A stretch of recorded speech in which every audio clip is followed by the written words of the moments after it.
दोस्तों नमस्कार, ये है मार्गदर्शन फॉर सिविल सर्विसेज। मैं अनुराग चौधरी। दोस्तों आज की वीडियो में हम सॉल्व करेंगे TGT, PGT, LT grade, government inter college प्रवक्ता, गवर्नमेंट डिग्री कॉलेज, उच्चतर शिक्षा असिस्टेंट प्रोफेसर, केंद्रीय विद्यालय संगठन और नेट जेआरएफ के लिए हिंदी के अध्यायवार व्याख्या सहित महत्वपूर्ण प्रश्नों को, जिसमें हम उपन्यास से संबंधित महत्वपूर्ण प्रश्नों को कंटिन्यू करेंगे। हिंदी उपन्यास से संबंधित 3 भाग पहले ही कर चुके हैं। अब ये हिंदी उपन्यास से संबंधित महत्वपूर्ण प्रश्नों का चौथा भाग है। तो आइए शुरू करते हैं। आज की वीडियो का पहला प्रश्न है, सन्यासी किसकी कृति है, आपको बताना है।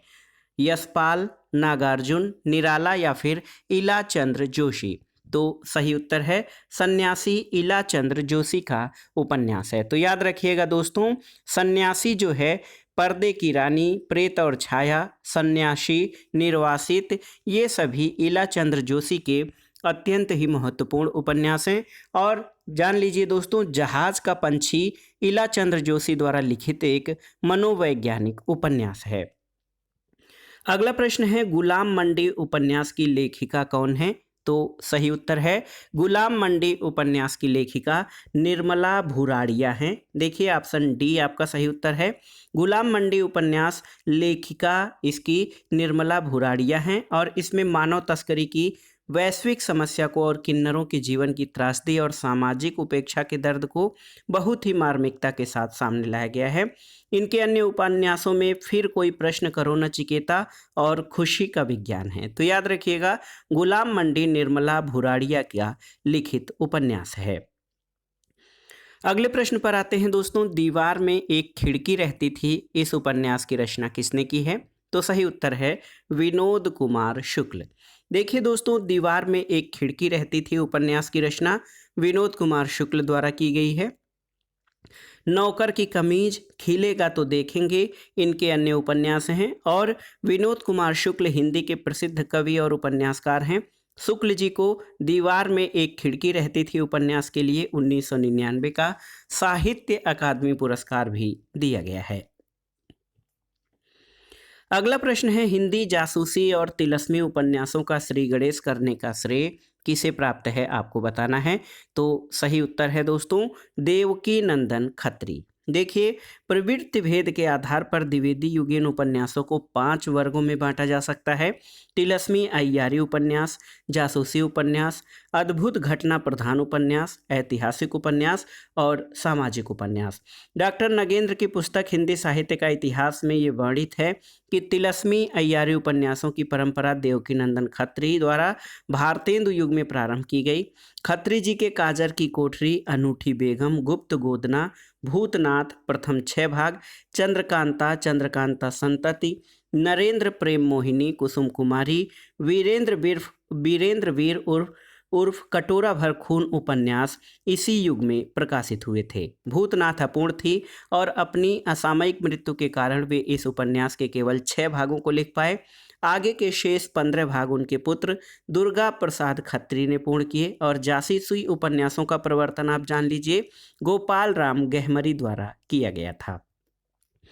अगला प्रश्न है, भूतनाथ उपन्यास के रचयिता कौन है, आपको बताना है। तो सही उत्तर है भूतनाथ उपन्यास देवकी नंदन खत्री द्वारा लिखा गया है। अगला प्रश्न है, गली आगे मुड़ती है, इस उपन्यास के लेखक कौन हैं। तो आप जानते हैं गली आगे मुड़ती है शिव प्रसाद सिंह द्वारा लिखा गया उपन्यास है। और अलग अलग वैतरणी, नीला चांद, ये सभी शिव प्रसाद सिंह द्वारा लिखित उपन्यास हैं। अगला प्रश्न है, नीला चांद उपन्यास के लेखक कौन हैं। तो याद रखिएगा दोस्तों, नीला चांद उपन्यास दोस्तों ये शिव प्रसाद सिंह द्वारा लिखित है, लेकिन इनमें से कोई भी ऑप्शन में शिव प्रसाद सिंह नहीं दिया गया है। तो ऑप्शन डी आपका सही उत्तर हो जाएगा। नीला चांद उपन्यास के लेखक शिव प्रसाद सिंह हैं। इन ऑप्शनों में से कोई नहीं, तो ऑप्शन डी आपका सही उत्तर हो जाएगा। अगला प्रश्न है, नूतन ब्रह्मचारी कृति के लेखक कौन हैं, आपको बताना है। तो सही उत्तर है बाल कृष्ण भट्ट। ऑप्शन डी आपका सही उत्तर है। दोस्तों, भारतेंदु मंडली के प्रधान सदस्य बालकृष्ण भट्ट ने नूतन ब्रह्मचारी और 100 अजान एक सुजान नामक उपन्यास लिखे हैं। 100 अजान एक सुजान नामक उपन्यास के लेखक कौन हैं। तो सही उत्तर है बालकृष्ण भट्ट। अगला प्रश्न है दोस्तों, नूतन ब्रह्मचारी उपन्यास के लेखक कौन हैं, आपको बताना है। तो सही उत्तर है नूतन ब्रह्मचारी बाल कृष्ण भट्ट द्वारा लिखा गया उपन्यास है, याद रख लीजिएगा। अगला प्रश्न है, नूतन ब्रह्मचारी क्या है? तो नूतन ब्रह्मचारी एक उपन्यास है जिसके लेखक बाल कृष्ण भट्ट हैं। अगला प्रश्न है दोस्तों, काला जल का कथानक किस समस्या से संबंधित है, आपको बताना है। ऑप्शन है स्त्री उत्पीड़न, दलित समस्या, भ्रष्टाचार या फिर सांप्रदायिकता। तो सही उत्तर ऑप्शन डी, सांप्रदायिकता। देखिए दोस्तों, काला जल गुलशेर खां शानी का बहुचर्चित उपन्यास है जो 1965 ईस्वी में काला जल के नाम से प्रकाशित हुआ। शानी ने उपन्यास तब लिखा जब वे महज 27-28 साल के थे और इस सामाजिक उपन्यास में एक विशाल पैमाने पर मध्यम वर्गीय मुस्लिम परिवार का परिवेश, दुख, दर्द और संघर्ष का कच्चा चिट्ठा मौजूद है। इस उपन्यास में विभाजन के बाद फैली घृणा की आग और उसमें झुलस रहे पारस्परिक संबंधों को परखा गया है। उपन्यास 3 खंडों में विभाजित है। इनके अन्य उपन्यास सांप और सीढ़ी, एक लड़की की डायरी, नदी और सीपियाँ, ये सभी महत्वपूर्ण सामाजिक उपन्यास हैं। अगला प्रश्न है, काला जल उपन्यास किसने लिखा है? तो आप जानते हैं शानी ने। इनका पूरा नाम गुलशेर खां शानी है। अगला प्रश्न है, मृगनयनी उपन्यास के रचनाकार कौन हैं? तो सही उत्तर है वृंदावन लाल वर्मा। याद रखिएगा दोस्तों, वृंदावन लाल वर्मा मृगनयनी उपन्यास के रचनाकार हैं और इस उपन्यास का प्रकाशन वर्ष 1950 में हुआ था। वृंदावन लाल वर्मा को हिंदी में सर वाल्टर स्कॉट की उपाधि दी गई है। और देखिए, वृंदालाल वर्मा के प्रमुख उपन्यासों में गढ़ कुंडार 1928 ईस्वी, विराट की पद्मिनी 1936 में, भुवन विक्रम 1956 में, झांसी की रानी लक्ष्मीबाई 1946 में, कचनार 1948 और रामगढ़ की रानी 1961 में प्रकाशित हुई थी। नागेंद्र द्वारा संपादित हिंदी साहित्य का इतिहास ग्रंथ में गढ़ कुंडार को 1929 की रचना माना गया है और झांसी की रानी वर्मा जी का ऐतिहासिक नाटक है। अगला प्रश्न है दोस्तों, वृंदावन लाल वर्मा का प्रसिद्ध उपन्यास कौन सा है, आपको बताना है। ऑप्शन देखिए, दादा कामरेड, मृगनयनी, भाग्यवती या सेवा सदन। तो सही उत्तर है मृगनयनी। देखिए दोस्तों, मृगनयनी उपन्यास वृंदावन लाल वर्मा का प्रसिद्ध ऐतिहासिक उपन्यास है। अगले प्रश्न पर आते हैं, ठेठ हिंदी का ठाठ और अधखिला फूल किसके उपन्यास हैं?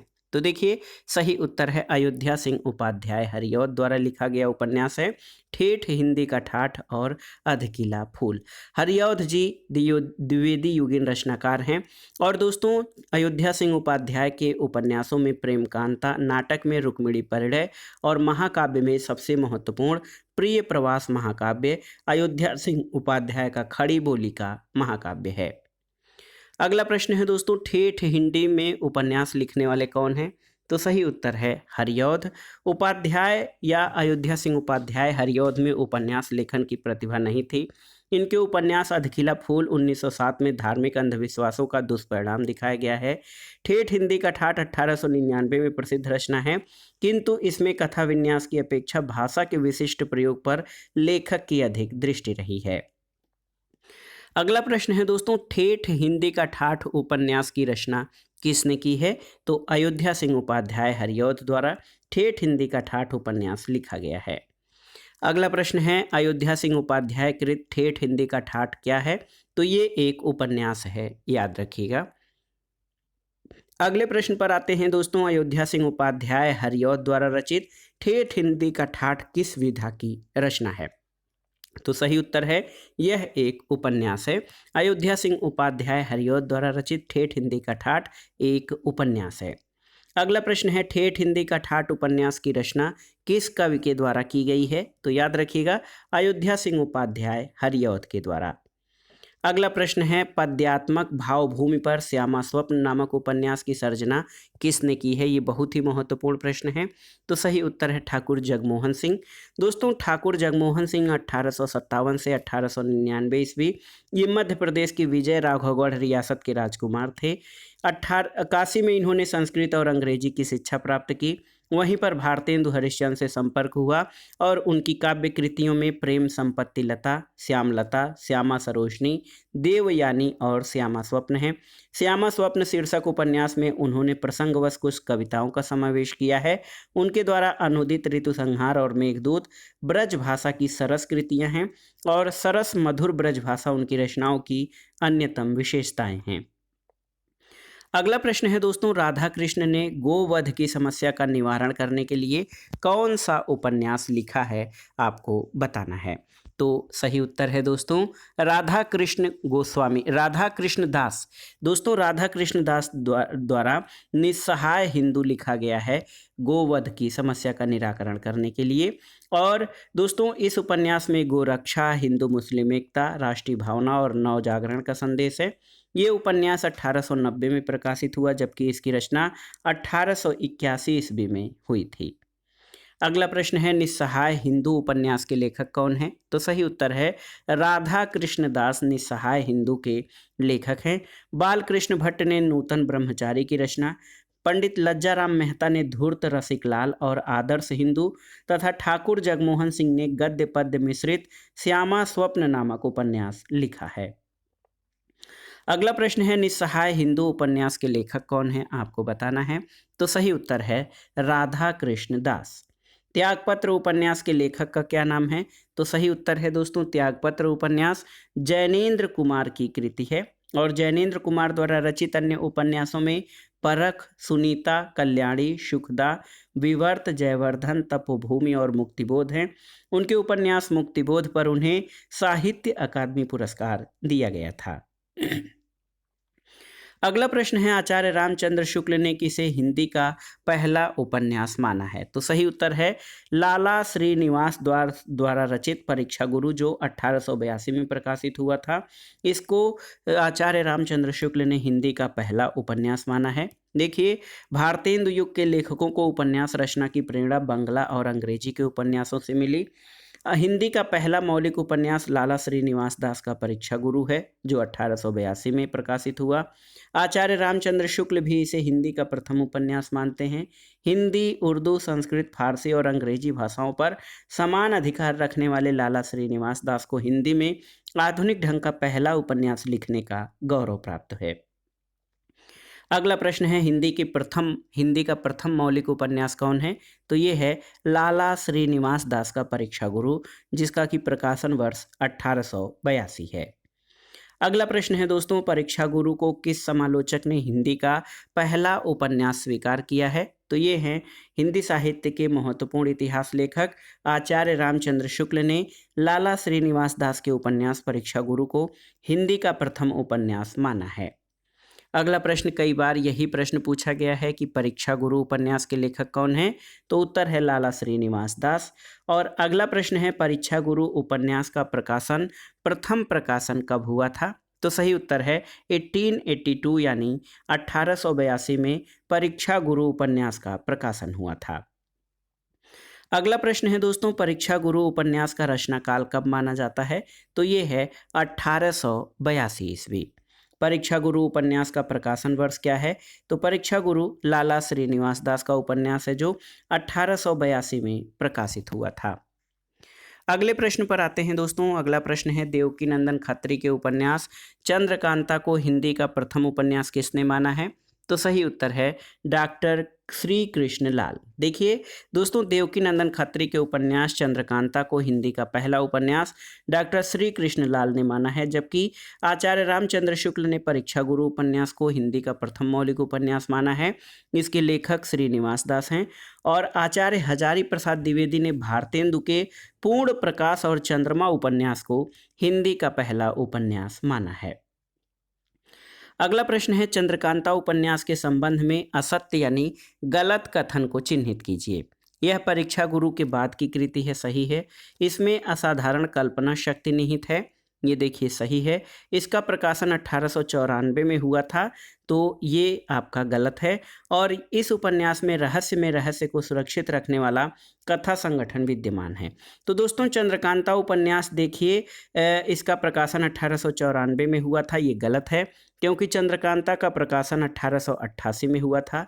हालांकि कुछ इतिहासकार इसका प्रकाशन 1894 भी मानते हैं, जो सही नहीं है, और अन्य शेष कथन चंद्रकांता के बारे में सही हैं।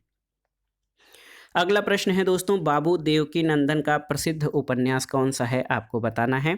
तो सही उत्तर है चंद्रकांता। देखिए दोस्तों, चंद्रकांता बाबू देवकी नंदन खत्री का प्रथम प्रमुख उपन्यास है। अगला प्रश्न है, देवकी नंदन खत्री के उपन्यासों के बारे में कौन सा कथन सत्य है, आपको बताना है। तो सही उत्तर है दोस्तों, देवकी नंदन खत्री के उपन्यासों में इतनी रोचकता है कि यह पाठकों को बांधने में समर्थ है। ये बहुत ही महत्वपूर्ण विशेषता है देवकी नंदन खत्री के उपन्यासों की। देखिए, इनके सभी उपन्यासों में इतनी रोचकता है कि पाठक उनको एक बार में पढ़ना चाहता है।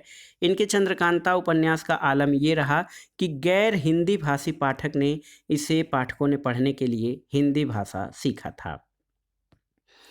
अगले प्रश्न पर आते हैं, हिंदी के उस उपन्यासकार का नाम बताइए जिसकी कृतियों को पढ़ने के लिए बहुत से लोगों ने हिंदी सीखी है। तो ये हैं देवकी नंदन खत्री, और इनके उपन्यास चंद्रकांता को अपने समय का सबसे चर्चित उपन्यास माना जाता है, जिसको पढ़ने के लिए अनेक गैर हिंदी भाषी लोगों ने भी हिंदी सीखी है। देखिए, देवकी नंदन खत्री ने तिलस्मी और अय्यारी उपन्यासों की रचना की है। चंद्रकांता, चंद्रकांता संतति और भूतनाथ इनके प्रमुख उपन्यास हैं। इन्होंने नरेंद्र मोहिनी, वीरेंद्र वीर और कुसुम कुमारी नामक उपन्यास भी लिखे हैं। और भूतनाथ अपूर्ण उपन्यास रहा, जिसे इनके पुत्र दुर्गा प्रसाद खत्री ने पूर्ण किया है। अगला प्रश्न है दोस्तों, निम्न में से कौन सी रचना विश्वंभर नाथ शर्मा कौशिक की नहीं है? माँ, भिखारड़ी, चंद्रकांता और चित्रशाला। तो सही उत्तर है चंद्रकांता। चंद्रकांता आप जानते हैं कि देवकी नंदन खत्री का उपन्यास है, और माँ, भिखारड़ी, चित्रशाला उपन्यास प्रेमचंद युगीन उपन्यासकार विश्वंभर नाथ शर्मा कौशिक के हैं, जबकि चंद्रकांता उपन्यास प्रेमचंद के पूर्व उपन्यासकार देवकी नंदन खत्री का तिलस्मी अय्यारी उपन्यास है। अगले प्रश्न पर आते हैं, हिंदी का प्रथम ऐतिहासिक उपन्यास कौन सा है? तो ये है हृदय हारिणी, ऑप्शन सी। दोस्तों, हिंदी का प्रथम ऐतिहासिक उपन्यास हृदय हारिणी है, जिसके लेखक किशोरी लाल गोस्वामी हैं, जो हिंदी के प्रथम ऐतिहासिक उपन्यासकार हैं। हृदय हारिणी या आदर्श रमणी 1904 में पुस्तक रूप में प्रकाशित हुई थी। अगले प्रश्न पर आते हैं दोस्तों, झीनी झीनी बीनी चदरिया किस उपन्यासकार की कृति है? तो सही उत्तर है अब्दुल बिस्मिल्लाह। और आप जान लीजिए कि झीनी झीनी बीनी चदरिया 1986 में अब्दुल बिस्मिल्लाह की औपन्यासिक कृति है दोस्तों। और आप जान लीजिए कि इसमें काशी यानी बनारस के बुनकरों के जीवन को यथार्थ रूप में पूरी संश्लिष्टता में व्यक्त किया गया है। इसमें गरीब और निम्न मध्यम वर्गीय जुलाहों के शोषण की कहानी है। इनके अन्य उपन्यासों में समरशेष है, जहरवाद, दंतकथा, मुखड़ा क्या देखें, अपवित्र आख्यान और रावी लिखता है। ये उपन्यास जो है अब्दुल बिस्मिल्लाह के उपन्यास हैं। अगला प्रश्न इसी से संबंधित है कि अब्दुल बिस्मिल्लाह कृत झीनी झीनी बीनी चदरिया में किसका चित्रण है? तो ये बुनकरों के जीवन संघर्ष का, ऑप्शन सी आपका सही उत्तर है। अगला प्रश्न है दोस्तों, कुरु कुरु स्वाहा उपन्यास के लेखक कौन हैं? तो सही उत्तर है कुरु कुरु स्वाहा। ये आपके मनोहर श्याम जोशी का लिखा उपन्यास है। और मनोहर श्याम जोशी के अन्य उपन्यासों में कसब, हरिया हरकुलीज की हैरानी, हराम हमजादा, टाटा प्रोफेसर और क्याप हैं। अगला प्रश्न है दोस्तों, मनोहर श्याम जोशी का उपन्यास है, देखिए, कसब, दिल्ली दूर है, मुझे चांद चाहिए और कितने पाकिस्तान। तो इसमें कसब उपन्यास मनोहर श्याम जोशी का है। अगला प्रश्न है कि निम्नलिखित में से मनोहर श्याम जोशी का उपन्यास कौन सा है? तो सही उत्तर है हरिया हरकुलीज की हैरानी। देखिए, हरिया हरकुलीज की हैरानी ये मनोहर श्याम जोशी लिखित उपन्यास है। अगला प्रश्न है दोस्तों, पहला गिरमिटिया उपन्यास विशेष रूप से किस पर केंद्रित है, आपको बताना है। तो सही उत्तर है पहला गिरमिटिया उपन्यास महात्मा गांधी पर केंद्रित है। और ये उपन्यास गांधी जी के दक्षिण अफ्रीकी अनुभव पर आधारित है। इसके लेखक गिरिराज किशोर हैं।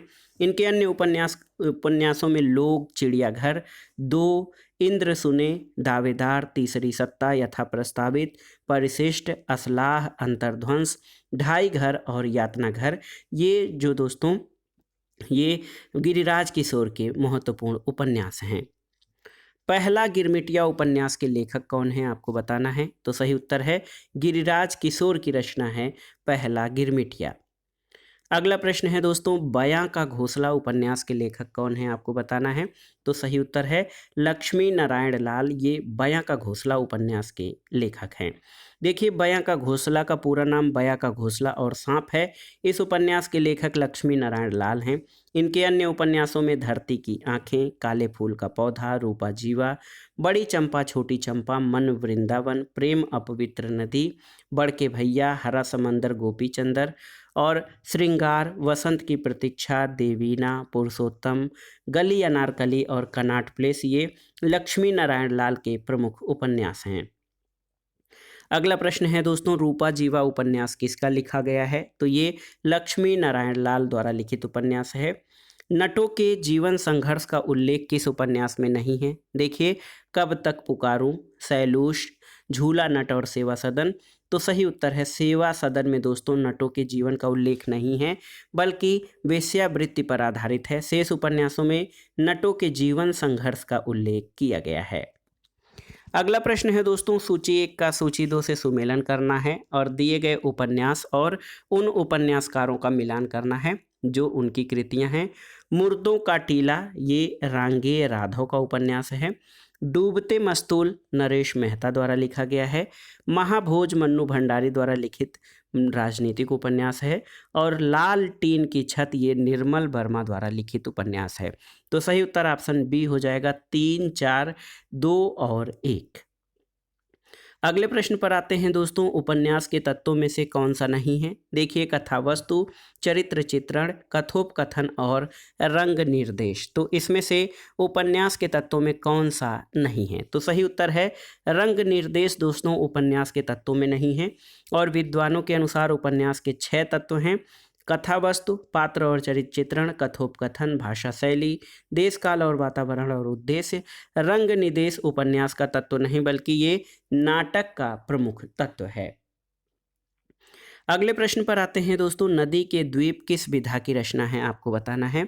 तो सही उत्तर है नदी के द्वीप जो है ये अज्ञेय द्वारा रचित उपन्यास है। इसमें नायक भुवन तथा नायिका रेखा है और इनके अन्य पात्रों में गौरा, चंद्रमाधव, हेमचंद्र और डॉक्टर रमेश हैं। नदी के द्वीप शीर्षक से अज्ञेय की एक कविता भी है। अगला प्रश्न और आज के वीडियो का आखिरी प्रश्न है कि जासूसी उपन्यासों का हिंदी में प्रवर्तन करने का श्रेय किस उपन्यासकार को दिया जाता है। तो सही उत्तर है गोपाल राम गहमरी को। दोस्तों, हिंदी में जासूसी उपन्यासों के प्रवर्तन का श्रेय गोपाल राम गहमरी को दिया जाता है। गोपाल राम गहमरी के महत्वपूर्ण उपन्यासों में सरकटी लाश, अद्भुत लाश, बेकसूर की फांसी, किले में खून, माल गोदाम में चोरी, गुप्तचर, मायाविनी, डाके पर डाका, लाइन पर लाश, जासूस पर जासूसी, चक्करदार चोरी, डबल जासूस, ये सभी गोपाल राम गहमरी द्वारा लिखित जासूसी उपन्यास हैं और इनको जासूसी उपन्यासों का हिंदी में प्रवर्तन करने का श्रेय दिया जाता है। तो दोस्तों, हमने 4 भागों में हिंदी उपन्यास से संबंधित सभी महत्वपूर्ण प्रश्नों को कवर किया और मुझे आशा है कि जो भी प्रश्न बनेंगे इन्हीं सभी प्रश्नों के आधार पर आगामी परीक्षाओं में प्रश्न भी बनेंगे। आप इन सभी प्रश्नों को तैयार कर लीजिएगा। इसके आगे हम गद्य साहित्य के अंतर्गत जीवनी विधा से संबंधित महत्वपूर्ण प्रश्नों को कवर करेंगे। हमारे चैनल से जुड़े रहें, वीडियो को लाइक करें, शेयर करें और मार्गदर्शन फॉर सिविल सर्विसेज को सब्सक्राइब करें। वीडियो आपको कैसा लगा हमें कमेंट बॉक्स में ज़रूर बताइएगा। वीडियो देखने के लिए धन्यवाद दोस्तों, नमस्कार।